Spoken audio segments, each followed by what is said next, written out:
Hi everyone. So I have a challenge for you. The challenge is being able to be approachable in your life so that you're not feeling alone as you're going through life.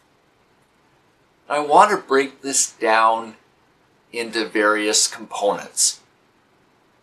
So being approachable means you may not agree with the decision someone else makes, but that person can feel safe talking to you, the same as what you would want if you were to reach out to a friend for an area in your life that you're struggling with. Another component of this is being intentional with your feelings and understanding your feelings. Some people are going to find this easier than others. Some people's sort of feelings chart may be happy, excited, angry, whereas others would have all kinds of words in between making up their scale of feelings. Being able to empathize, being able to understand, and then being able to communicate in a way that lets yourself be heard, lets your needs be expressed to whoever's in your life, and being able to clearly communicate a vision for what your needs are is the important part in this. So I'll give you an example from my life from this week. I've just posted a video about some cleaning that's taken place.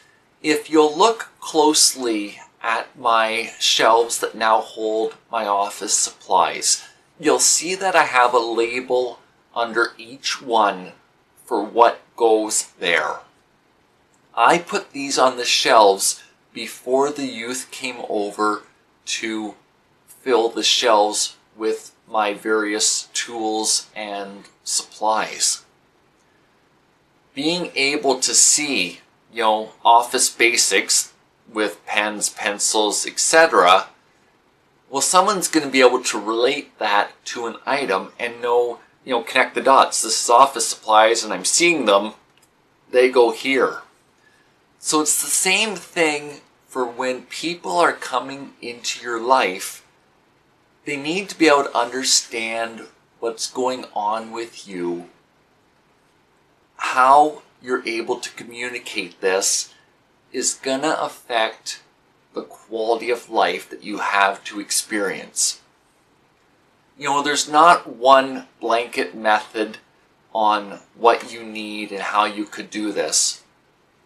I've found making charts and diagrams does help. And then there's the asking of questions to make sure that you've been understood. So comprehension questions, does this make sense to you? Do you have any questions about what I'm wanting done? Do you have any better ideas than what I've come up with is another one that I'll sometimes use. It helps someone get from where you're at to where you're needing to go in life. I've seen different times as the healthcare budgets have dried up, and I've had to become more resourceful for how I'm going to manage my physical needs in my day-to-day life. And a lot of this has come from relationships. But it's not a matter of knowing someone to ask them to do something. It's a matter of knowing someone for themselves. And then out of that relationship, periodically there's the give and take.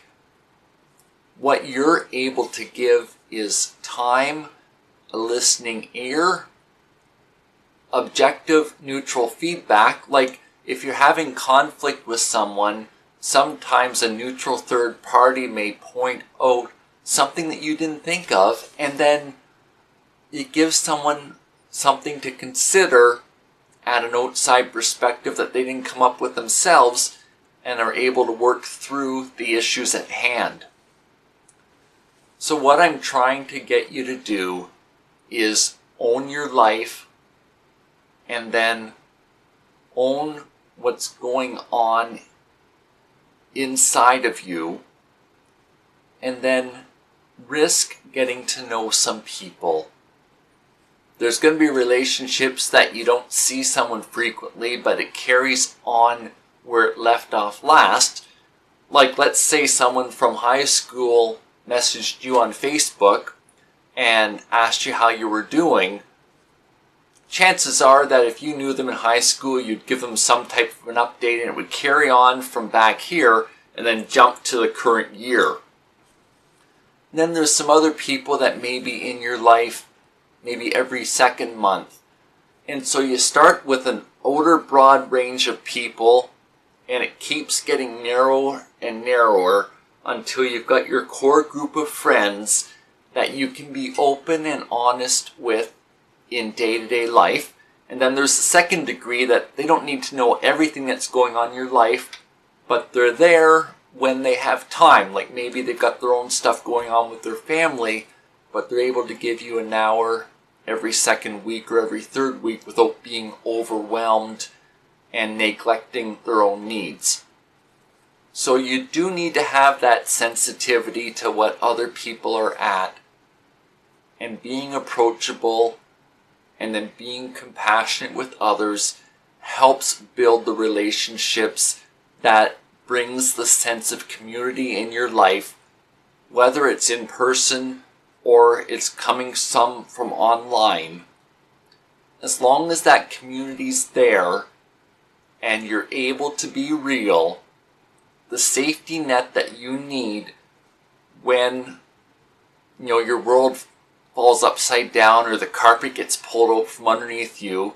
Like, let's say if I suddenly lost the use of my right knee joint, there is a group of friends, the center group and the second degree and third degree, that I'm sure would help get me at least stable so I could continue on in my journey.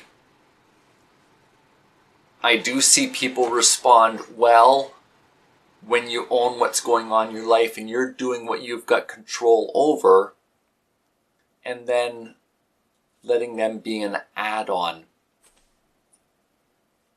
Finally, my word of warning that goes with this: the people that are in your core group need to be able to say what's needed to you and not what you want to hear.